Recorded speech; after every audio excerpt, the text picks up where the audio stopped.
Okay, so for perspective, I'm going to go look at this object over here. It's the rarest thing in this gallery because there's only 3 known of these in the world. Two of them are in New York and one is in Paris. There are other versions of this, but none as ornate as the 3 as I'm talking about. So you can see it's a very tiny object. It's called the Cipius of Horus. Okay. And what this was for is if you were bit by a snake or a scorpion or bitten by a wild animal, like a lion, a tiger, right? First, you would go see a medical doctor. And the medical doctors, they knew everything about human anatomy. So they had very good medicine back in those days. Of course, it was all plant-based. It wasn't chemical like we have, but they were very skilled. And then once the doctor healed your wound physically, you would go to a temple, and you would go in the temple, and then this would be inside the temple. And they would pour water at the top of it, and it would be sitting on a device where the water could drain out into a glass or a cup. So you would pour water over this, and while the water is pouring it over, the priest would read the inscription here and the spell. They would recite the spell, and then the water would be blessed, and you would either drink the water or you would pour it over the wound, and you would be healed. So this is Horus. Okay, this is him in the child form. This is him in his other form as the falcon. That's his father, Osiris, who was the king of the underworld. And his mother is Isis, the moon goddess. And Isis was a powerful magician. She was a virgin. She's the Virgin Mary. Horus is Jesus. All right. Osiris was murdered by his brother Set. He was chopped up into pieces. Then his mother, Isis, along with the other moon god Thoth, with his help, who was right here, spelled an incredible spell, brought Osiris back to life, and then she procreated with him in the underworld. But because Seth had chopped them up into pieces, she was able to find all his body parts except for the penis, right? So she had to procreate without a penis, so she remained a virgin. She was a virgin. She was the Virgin Mary who gave birth to the sun god, Horus, through a miraculous birth, right? And so why is Horus holding snakes? Because he has power and dominion over snakes, scorpions, alligators, and the afterlife. Horus, right? The sun rises, which is Horus. The hours of the day, that's where hours of the day come from, is Horus. Horus rises in the day, and then his enemy, Set, the god of the underworld, chases him into the underworld, and the sun sets. So you have the setting sun and the rising sun, Horus.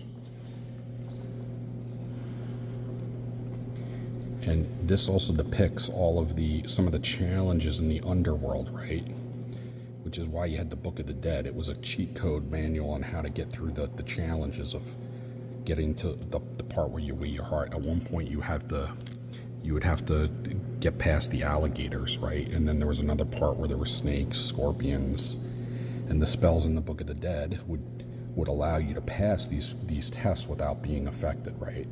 So you had to go through, I think it was 42 tests before you got to the end where they could weigh your heart to see if you were worthy of being brought from the underworld up to the heavens with the gods. And why is this black? Most likely because it's referencing his ability to control the underworld. You know, if you pray to him, he can help you rise from the dead, right? Which is the same reason Christians pray to Jesus.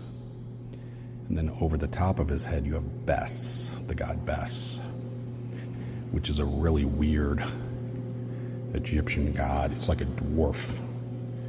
There's no other god in their pantheon that looks like him. And he was best friends. Bes was best friends of women and children. He was a protector god, one of the most popular gods there was. So where does the word best come from?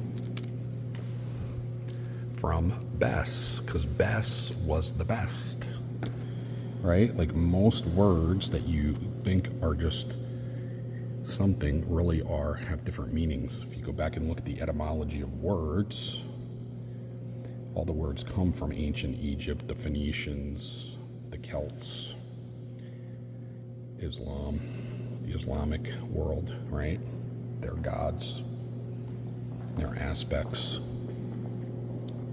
So, it's intricately carved. This is, I think, about 2,000 years old also.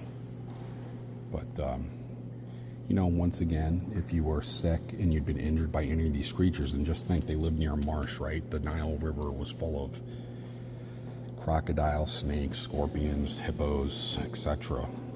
So there were, a lot of people were injured or killed from these creatures that lived near the Nile, right? So this is what their legacy of religion was they would pray for healing from these things, right? And who would you pray to? Bes, because he was your best friend.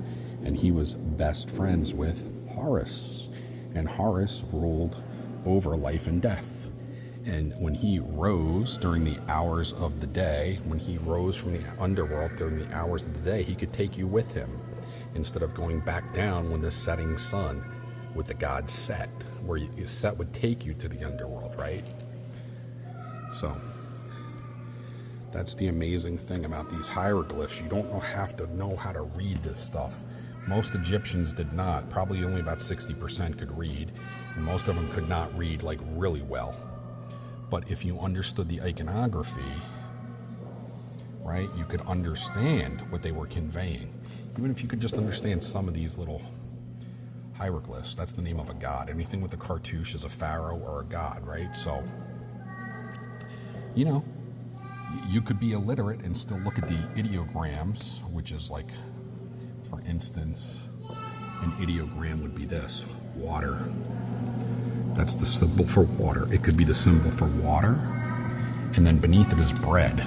But they could be combined for a word, or they could be individual. So most likely that's a singular word, right? These two are a word. This is the ending of a word, that block. So these two are words.